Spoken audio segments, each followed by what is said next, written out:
Yo, how's it going, guys? It's Anthony, and I'm back for a very special video. I've been wanting to do this video for months, and I'm finally doing it. Today I'm going to be showing you the 5 guitars that I built.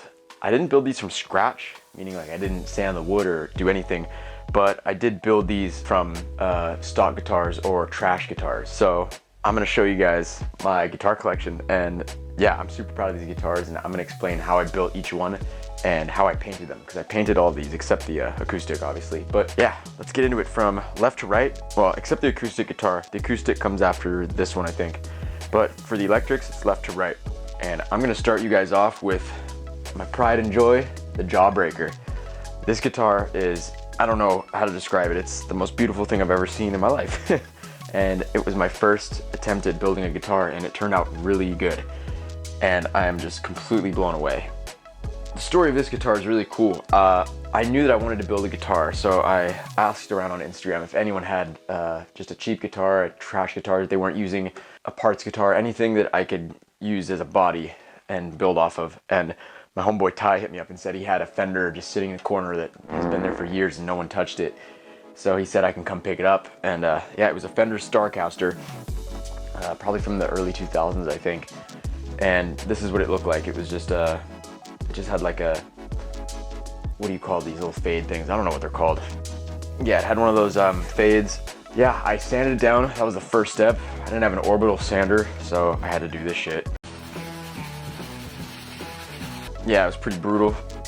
But after I sanded it, painted it white and just used white primer. And then after I primed it, I sanded down this pickup guard right here to fit a humbucker. So I decided I was gonna hydro dip the neck as well. So I primed the neck, and then I had an all-white guitar. And then the paints arrived in the mail. So the hardest part about building this guitar was hydro dipping, and being in this apartment, it was extremely difficult. I don't have a hose, all I have is a bathtub. So this is how I had to get my water into my dipping tub. Yeah, I had to use a blender and a pot. And then I had to haul the thing through my apartment. It weighed like 2,000 pounds. Got it outside and finally was able to hydro dip it.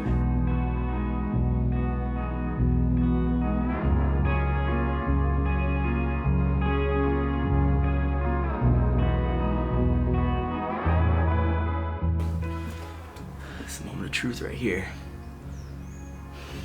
Wish me luck.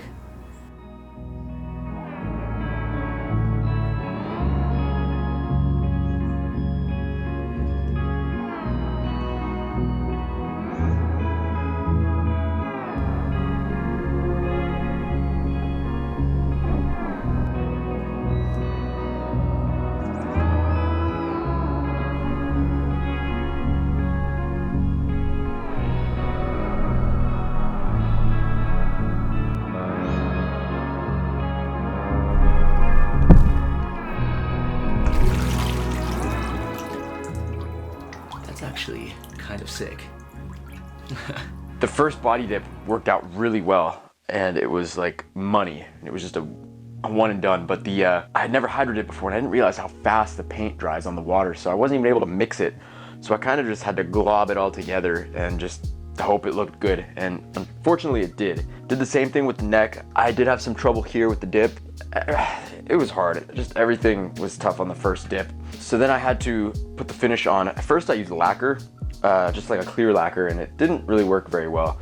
It definitely put a coating on it, but it wasn't like a thick protective coating that I wanted. I was still getting blemishes on the paint, which with the paint job like this, you don't want to ruin the paint. So after the initial paint job, it was a guitar. I was able to play it, and it sounded great.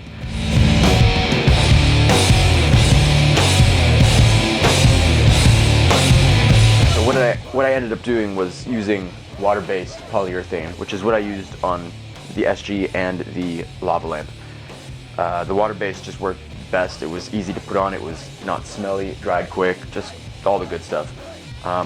This one I didn't worry too much about sanding because the paint job is already a little bumpy. But yeah, after that, put on some witch hat knobs. The only thing it needs now is new tuner machines. Super proud of this one. Great for a first attempt. Hey guys, Anthony, 7 months later. Yeah, that was filmed 7 months ago. A lot has changed on this guitar in 7 months. I just wanted to show you guys what I've done since. So I actually added a kill switch, which is super cool. Love doing this on stage. Also, returned to my old pickup, experimented with a Nazgul, but went to the old pickup. Put my Seymour Duncan that was in that acoustic guitar that you're gonna see later in the video, put it right there, and made a little Jawbreaker logo. Just one volume, one tone, and new tuning pegs, and this thing's a beast. Oh, and of course the Pet Elephant sticker, who could forget? And one thing I forgot to mention, I built this to be a slide guitar actually, because I didn't have a slide guitar, like a dedicated slide guitar for gigs. It did not sound good for slide.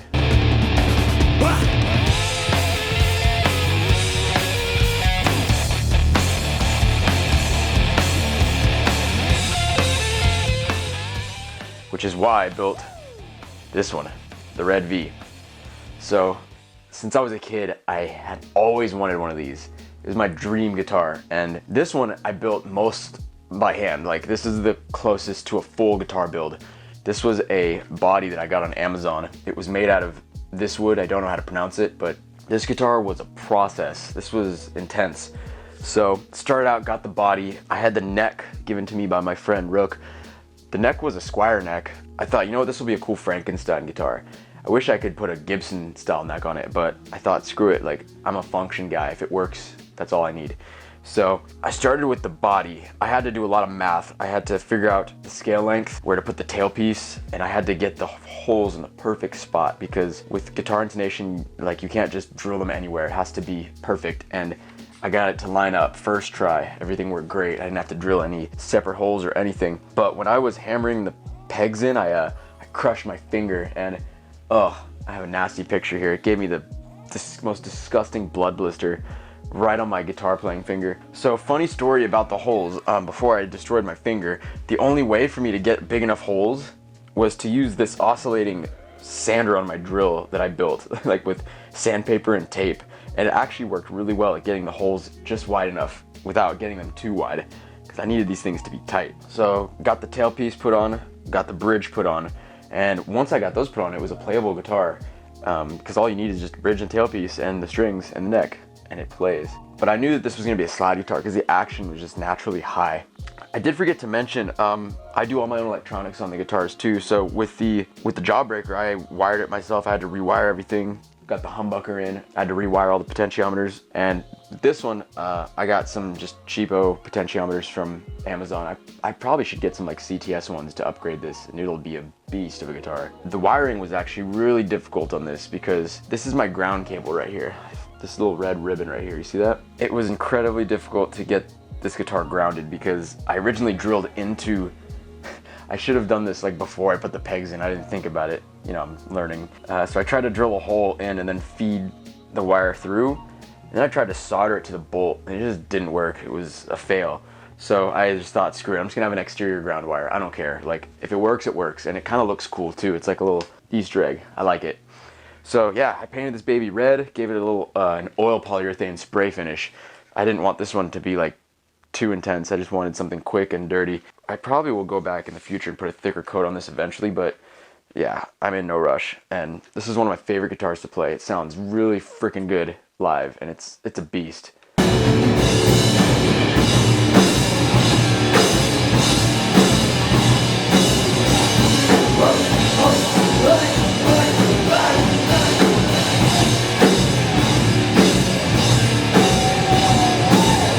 Oh, I did forget to mention that I sanded this down too, because Squire necks and Fender necks have that little ball right there, that circle, but I carved it down just so it looked more like an arrow, or just straighter, I don't know. I didn't want it to look like a Fender. Alright, and the next up, this guitar is probably the one that took the longest. I took a long break with this one, because this was a tricky one. But this is actually like a Behringer, I think. I don't even know what model it is. I couldn't find any pictures online, and there's no like markings inside or anything. What I did with this guitar is not much, to be honest. I didn't do much modding. Obviously primed the body, and I did a nice hydro dip with just white and yellow, white and orange. Painted the pickups orange, because I thought it'd be sweet. Got a couple of orange knobs. I redid the wiring, because this wiring was disgusting. It was horrible. The pickup switch was super hard to wire. It was this old-fashioned pickup switch, and I had to like do tons of research. I finally figured it out. Painted the neck and got some locking tuners for this too, because this thing was slipping out of tune all the time, but now it's really good. I want to play this on stage more. This guitar is hot. These single coils are disgusting. Like, they're good. And this guitar screams. I don't even need to put a distortion pedal on it, and it's really good. I still need a metal plate in the back, but it works. And this guitar sounds sweet. I put a bridge stopper here. I thought, just to keep it more in tune, just put a piece of wood in there to stop it from moving, and now it's just a stuck bridge. So yeah, it keeps it a little lower too, because the action's a little high on this. But yeah, just another cool little feature I did for this guitar. All right, let's move on to my baby, my main guitar, the SG. And yeah, I have my wireless plugged in right now. Finally got my first wireless, and this guitar was amazing. I bought it March 2001. So I bought this guitar in March 2021, and it was originally gold when I bought it. It was I think it was the SG Traditional, Epiphone SG Traditional, and it was gold. And to be honest, I wasn't too stoked on the gold. Looking back on it, I like it. Yeah, it was cool, it looked good, but I wanted something else. And I was gonna go for red, but I thought V's already red, so I'm gonna go for brown. I've always wanted like a classic brown SG, like Angus Young used to play, those walnut 70s SGs. Those look really sick. This thing was a pain in the ass to get this finish. It took me 3 attempts of sanding everything down, spraying, sanding everything down, spraying, finish. I did paint and finish 3 different times because I just didn't look how I wanted to. Attempt number 1, there were blemishes on the wood from me taking off the original gold coat. So I had to just restart after that one. I painted and finished the whole guitar, and then I just sanded it down to wood again. Did it a second time, and the finish looked like shit. So I sanded everything down a second time, and then painted it. Actually, the second time, the paint job was too dark, so that didn't work either for me. And then the third time, it worked out. Good paint, decent finish. The body is kind of messed up. You might be able to see it. There's some vitiligo guitar action going on here. Right there you go. That's a good view of it. So the finish was doing this weird vitiligo thing. That's what it was doing on all the other coats too, and I really didn't like that at all. So that's why I kept redoing it. So there's some more vitiligo on the back. But you know what? I said screw it. It's as good as it's gonna get. I really don't care. This is a rocker's guitar, and I don't care if it looks good because it's gonna get thrashed. That's why I bought it in the first place. But I'm really proud of the neck. The neck is beautiful. Like, the finish on the neck is very professional. So I kept the binding on the neck. Yeah, I kept everything intact on the front. I did a good job covering it up. So I put some Grover style locking tuners on here. These are like Geiger tuners from Amazon. I want to upgrade these eventually. They work good. They do their job. They keep the SG really well in tune, better than the stock tuners did. But they could be a little better. They're definitely a little neck heavy too, but that's all good. Yeah, this guitar was a pain in the ass, but really worth it, and it just looks beautiful, and I love playing this guitar. It sounds really good on stage, and it sounds really good in recordings, and it's just my main guitar. I love it.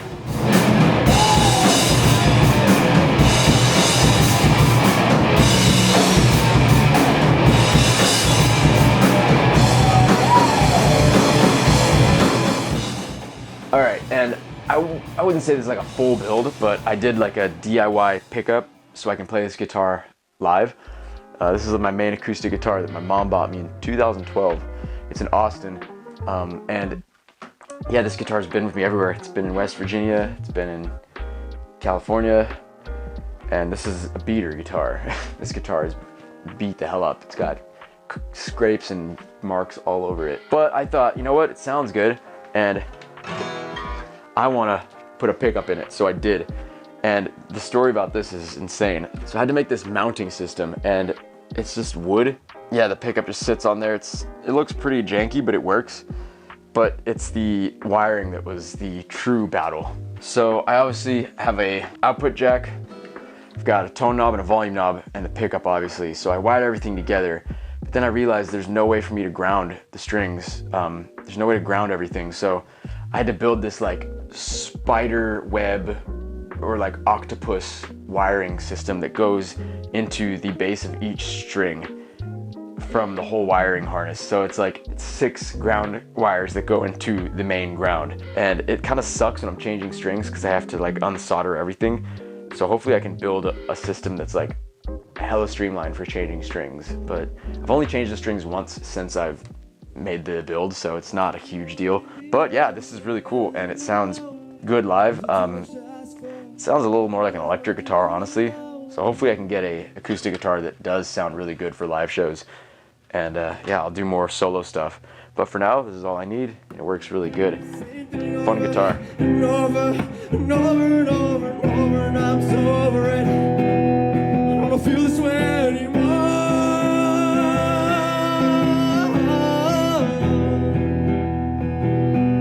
I don't be sad for 13 more. 13 more years. All right, bonus pedals.